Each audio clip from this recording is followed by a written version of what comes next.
Good evening, New York. This is the show that's bound to put more dips in your hips, more cut in your strut, and more glide in your stride. If you don't dig it, you know you've got a hole in your soul.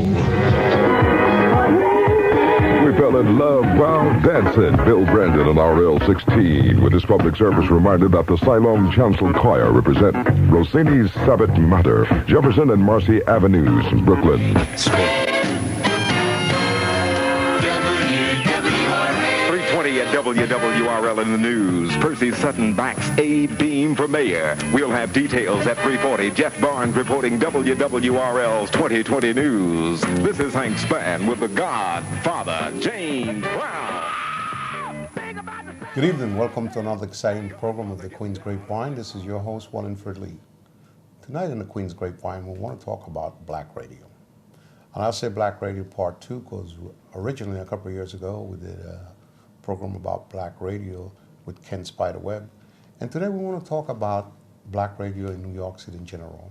How it has changed. Many years ago, in the 50s and 60s, black radio was such a big, huge impact in New York City in terms of music, talk show, and having great stations as WBLS, WWRL, which was recently and became a talk show in terms of Spanish language.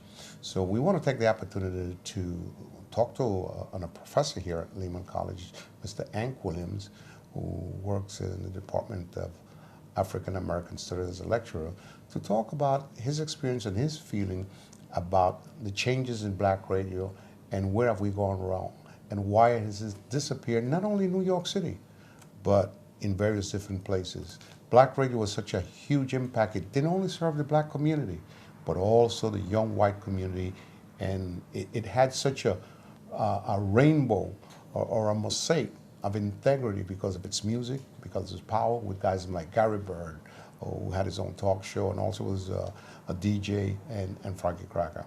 It gives us a great deal of pleasure and, of course, satisfaction to have our special guest on our program today, Mr. Williams. Welcome to our program. Thank you. My pleasure to be here. Thank you. It's good to have you. Well, we know a couple of professors here at the college and they spoke very highly of you and want to take the opportunity to talk a little bit about black radio. What do you think happened to black radio in the last 6 or 7 years in New York City? Well, you're looking at a combination of factors, as it is with a lot of things. The economic piece is obviously quite a big thing, particularly when you're talking about, which is primarily what you're talking about here, commercially owned stations. So there's the whole aspect of the finances, and it's not even a question of having advertisers, but it's a question of having enough advertisers to cover the significant costs of the fixed costs of running a radio station right here in New York City. So that's one piece, and obviously that's something that just about any radio station has to deal with, even the non-commercial stations, of which we have quite a few fairly strong ones and some weaker ones here in the city. Second thing I think we need to look at is simply the changing technology. And just as there was an initial shift from print media forms to radio when radio began to become commercially popular, you had the shift, as you'll probably remember, from radio to television. And radio kept a certain amount of popularity, and it had and still has a certain amount of importance, but in terms of being the general information source that people would go to, that became diminished, particularly as you have the rise of 24-hour cable news and all those sorts of other things. And I won't really go too far down that road. So you have, those two things put together, and then I think the, third technological piece we need to look at is really the shift to the digital age and online media. And when you combine all of those things together, and then you throw in the demographic shift of children who have, at this point, you really have a generation of children who have grown up internet is a normal thing. And you and myself and quite a few of your listeners can probably remember a time when it was unthinkable that you'd be able to watch video or stream audio on the internet, because you simply didn't, aside from the fact of holding up your entire phone line, you simply wouldn't have enough bandwidth to get anything reasonable at all. No one thought of that at that time. Right. And, now that shift is happening and completely disrupting everything. So you have a variety of things coming together, both in terms of generational shifts, people's attitudes toward media, technology, and quite simply, even just I think even just what sort of business model you're going to use, which is the same thing that news organizations in general are running into. So I think that sets a lot of the stage of where we are right now, and how we need to think about broadcast media overall, not just radio. It's amazing that you mentioned that. In that umbrella of situation, you hit every vital point of the things that has brought the demise somewhat to black radio. The economic situation, the commercials, been such a strength factor. But I was somewhat surprised, because I know how strong black radio was. I can think of WBLIB, absolutely, WWRL, KISS FM, WBLS. There's another strong station in Newark where Eddie O.J. used to work and stuff like that. It was such a powerful thing. And one by one, they kept going. I think my wake-up call was when KISS FM got sold to one of these channel companies, not to ESPN. Mm-hmm. That was the biggest wake-up call, and it covers the things that you just mentioned. The more powerful back in buying these stations, the commercials and stuff like that. Where do we go from here in terms of that? That's a good question, and honestly, I think that's something that we're all trying to figure out. And I actually don't know if anybody has a very good answer for that, particularly in terms of black radio. But I think there are a few things you have to look at. Well, number one, if you're talking about a commercial station, you definitely have to have a very good grasp on who your listener base is. I also think some radio stations could simply do a much better job of committing to a certain format and deciding to do it really, really well, and making themselves essentially indispensable to the listener audience. And I think sometimes there's a temptation of simply trying to go after the most ratings or capture the largest audience, as opposed to maybe focusing on a core and saying, we're just going to do this programming really, really well. I think one of the things we might need to look at, or even revisit, is the idea of, nonprofit slash, non-corporate ownership, which, if you think about that, if we're looking at it in terms of simply what the community might need as opposed to, what the corporations need, well, maybe we need to think about, well, how can we form some sort of cooperatives around, say, universities, or say around schools, or if you have a nonprofit organization. And that ties in a little bit with, very recently, the FCC has loosened up the rules for what they call micro broadcasting, where you have a very small, very localized broadcast area. Now, is that's not going to bring back the era of the golden age where you have these DJs who have national, really national reputations. But what it might do is bring back a big thing that was lost, is, I think, programming that does speak very directly to the black community. Not only gives people a vital source of entertainment in terms of information as well. So I think if you do that, combined with the technological piece of internet broadcasting, which is getting fortunately much easier to do and much less expensive. Those are just a few ways that we might think about doing this. The big thing in New York, which I don't know if there's a good way around, is simply just the cost of FCC broadcast licenses. Well, it's interesting. You bring up a very interesting point, which I think could work, the non-for-profit situation.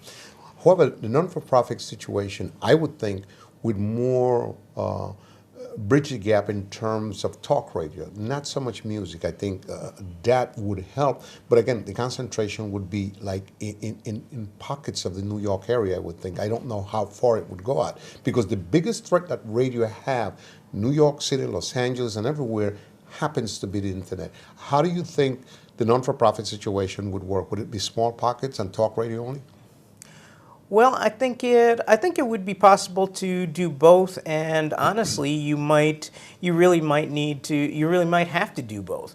I happen to be, not only a scholar of, but I simply like jazz, and the only 24-hour complete jazz station we have is one coming out of Newark, New Jersey, WBGO, and the only reason that's actually been able to survive the complete collapse of it as a form and the demise of stations such as WRVR, which a lot of people knew and loved, is the fact that it is a non-commercial listener-supported radio. They get funds from public broadcasting and some underwriting, but that's allowed them to really hold their niche, and they have a core set of listeners that they can draw on for support.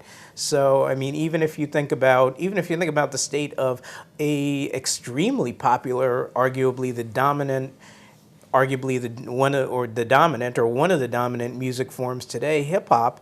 Well, what you hear on the regular commercial radio station is a very, very narrow slice of what it is, and it's generally the same. A lot of time you can hear the same song 2 or even 3 times in an hour.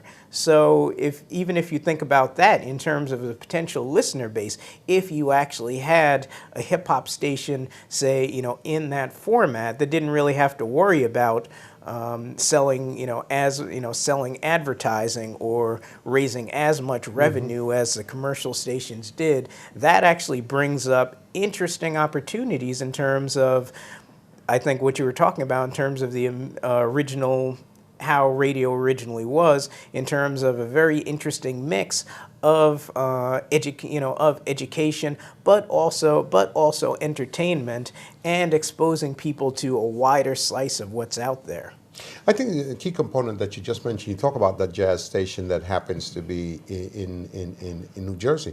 I think one of the main reasons they have survived is that they have stuck to that format no matter what, and that has made it the winner, because I think competing with the internet and all these other new technologies, it's something that I never saw coming, and it has killed even the jazz station that used to be in New York. So I would like to think the one in Jersey is making it because of sticking to that format. Wouldn't you agree?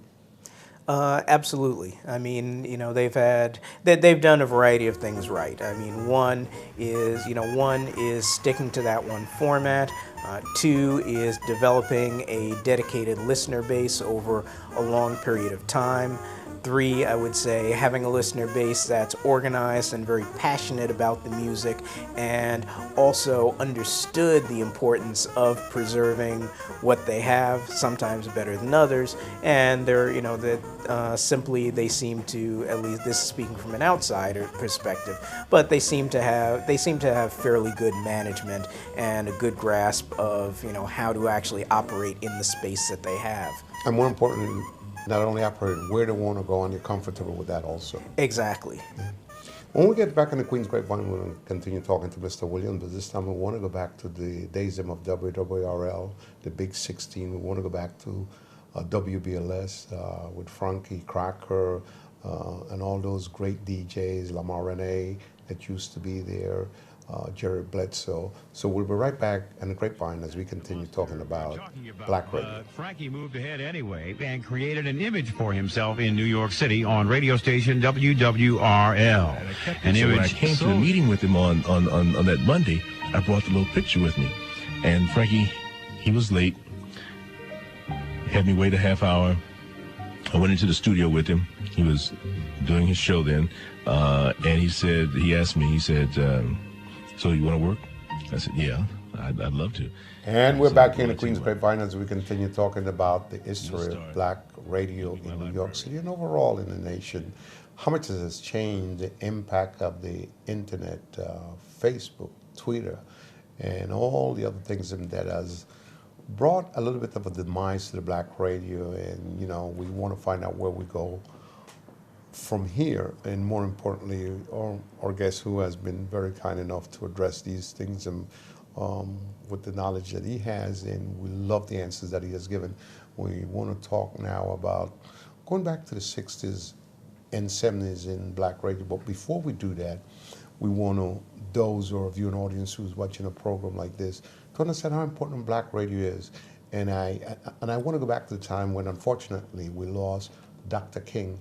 How important was black radio at the time when we lost Dr. King in terms of calming the community and keeping them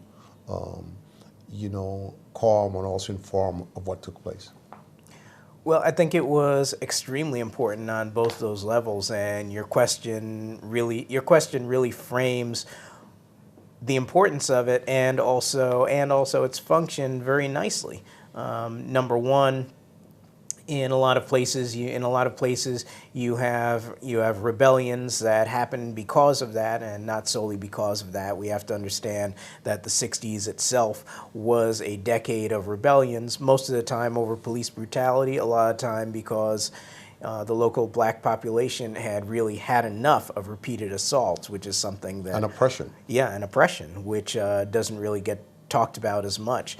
But when you take a look at that particular moment, you have places that do spontaneously erupt, and at that point, radio functions the way it had for a little while, in terms of basically being the town hall and being able to communicate with people, knit them together, get them information on what's going on. In a couple of places, you very notably don't actually have large-scale insurrections for a variety of reasons. Number one, probably the big one, being New York City. Mm-hmm. And also Boston. Mm-hmm. So, radio functions in various ways. In the cases where people, have spontaneously risen up, then it's a function of, getting information out, on the one hand, calming people down, but on the other hand, also trying to direct the energy, because when that happens, it's really a cry of people who, at that point, you'd seen Medgar Evers killed, you'd mm-hmm. seen Malcolm X, very publicly and theatrically assassinated, mm-hmm. you'd seen Dr. King assassinated. So, to a certain extent, people are rebelling against all of that, and the system. Yeah, and this, the system itself. And black radio was, when done well, was a way, particularly in terms of the old style radio DJs, of actually being able to, being able to channel the frustration, and also with the call-in format and things like that, simply just having a place where they could talk and articulate their ideas, and get them out there. And to back up what you're saying, when Dr. King got killed, we remember all of the commotions in Newark, New Jersey. We remember Detroit and part of Chicago. The president of the nation called up James Brown, who flew from town to town and talked to the community to calm them down. And not only he did that, but the radio, the priests, the pastors in those communities got on the radio and talk to the community about the importance of staying calm, the importance of staying off the street. And while everyone was going through that pain at that moment, radio was there for that type of communication, and how important that was indeed. So good, so good, I got to you. Wow! Because people say he feels like us, we're going to at least give him the benefit of the doubt and hear what he's got to say. Because if anybody understands what we feel tonight, it's James Brown. No question about it, And, losing black radio today, it's a big impact, we understand the changes. We understand the strength of the internet. I didn't see it coming, but there are those maybe in my age group that still miss that that special touch that the radio had. And I don't think it's totally dead, but obviously it doesn't have the impact. Recently, WWRL was sold, and you might remember how strong they were. You might remember who Hank Span was in WWRL, Frankie Crocker. When you go back to those days, what comes to your mind when you think about WWRL?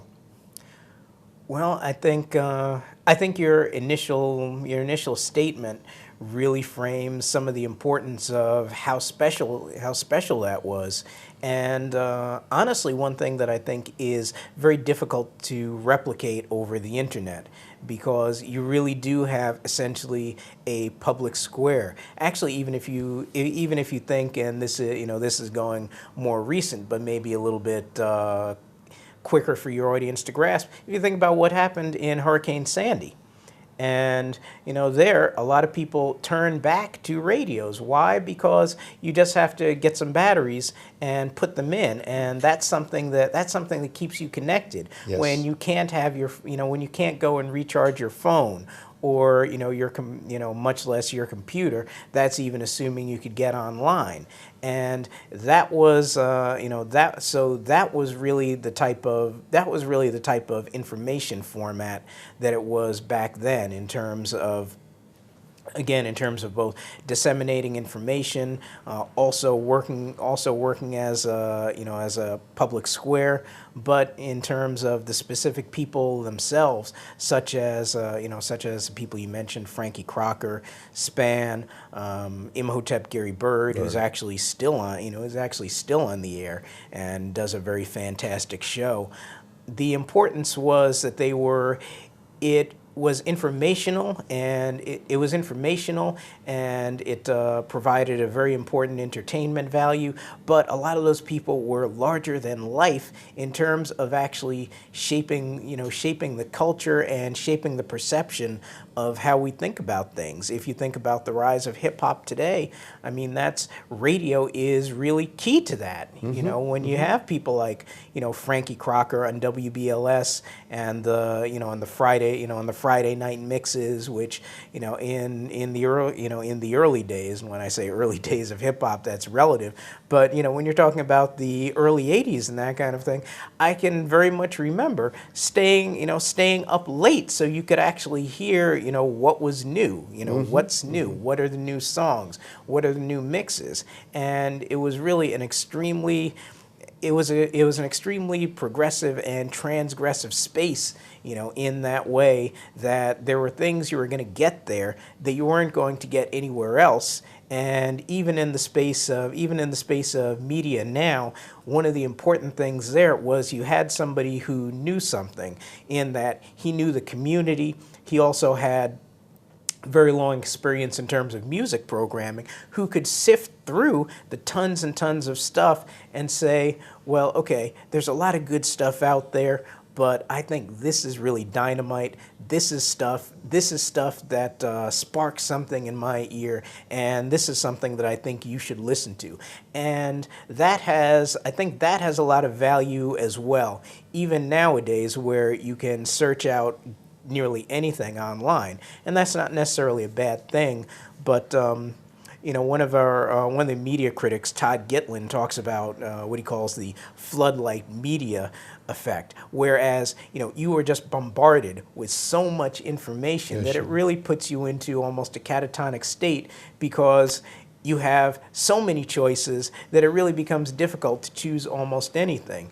And when you get into that point, it's really helpful to have somebody who can at least begin the process of winnowing down and saying, well, okay, start here.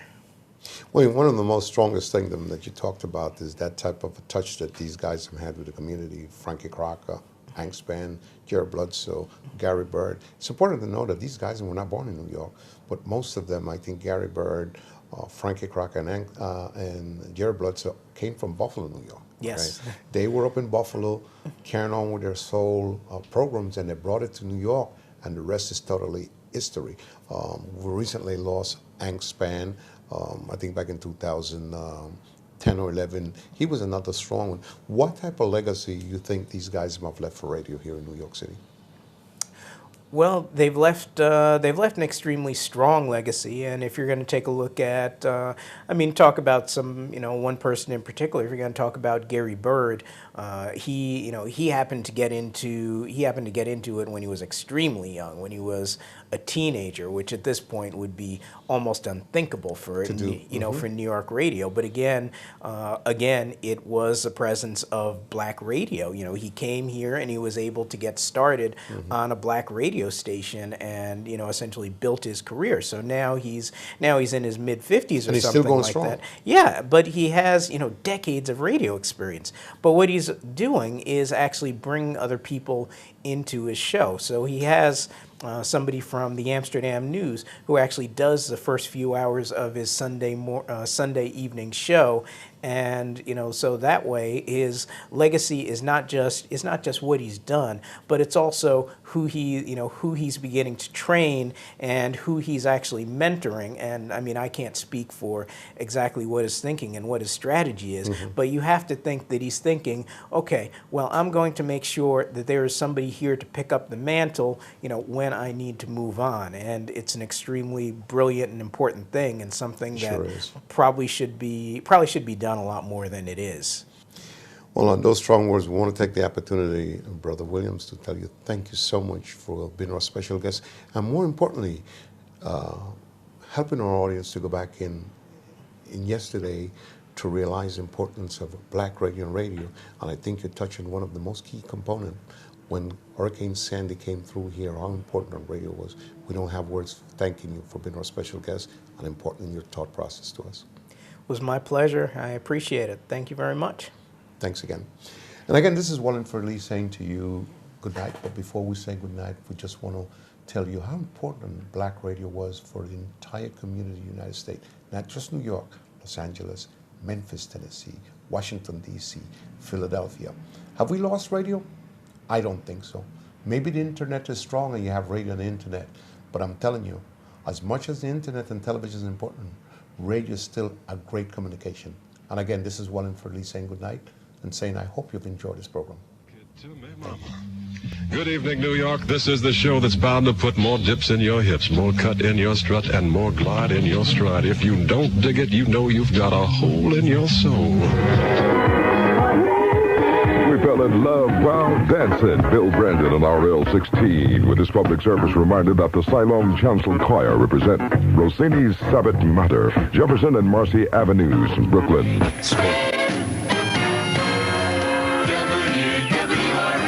3:20 at WWRL in the news. Percy Sutton backs A-Beam for mayor. We'll have details at 3:40. Jeff Barnes reporting WWRL's 2020 news. This is Hank Spann with the Godfather, James Brown. Think about the Godfather getting down uptown, huh? Think about it. It's